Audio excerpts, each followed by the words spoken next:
Hello, my name is Shumon Basar. We're here at Art Dubai. I'm the commissioner of the Global Art Forum. I'm also a writer, a thinker, a curator.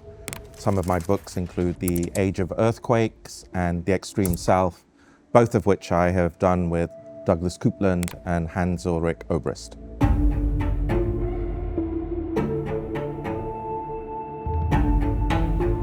Art has served many purposes in the past.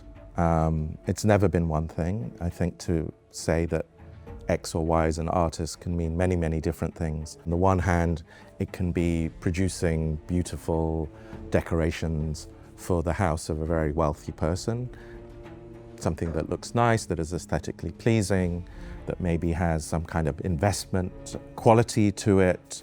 At the other end of the spectrum that I'm interested in is a history of art and artists who show us how the world works in a way that nobody else can show us. So one of the things I'm most interested in is power.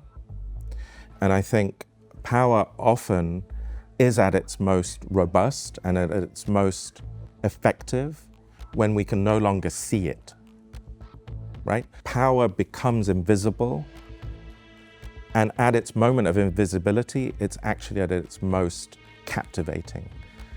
So there's something called the technological unconscious. So that is the unconscious ideology that governs technology. So if you listen to a CEO of a tech company and they're pitching, let's say, a new app, a new technology, there'll be a language that they use to describe and ultimately frame what this technology is there to do. That language will invariably be positive. This makes our lives easier. It makes this task quicker. It frees up your time so that you can spend more time with your loved ones and your family, whatever. Technology as a specific category of capitalism, ultimately, will always put a positive narrative on what it does. It's the unintended consequences of technology that dictate the future.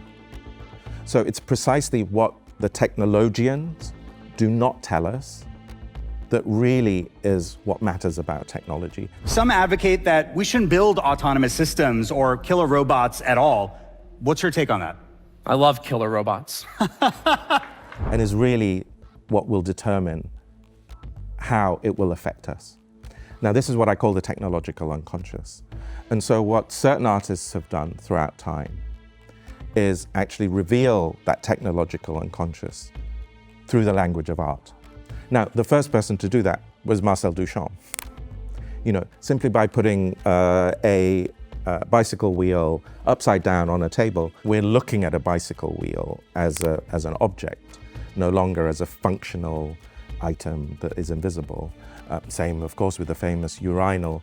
But somebody like Nam June Paik, several decades later, with his work on television and on electricity and electric systems.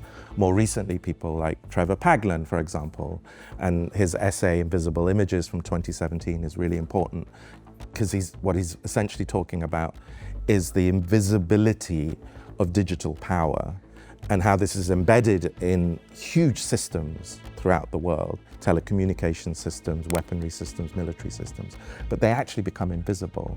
And so what Trevor does through processes of photography or sculpture is make the invisible visible. And so for me, the artists and somebody like Lawrence Abu Hamdan and the work that he does now with his NGO Earshot is also part of this tradition, right? So what they're doing is they're making the invisible structures and systems of power visible and sensible to us through the language of art. This is the kind of art practice that I'm most interested in.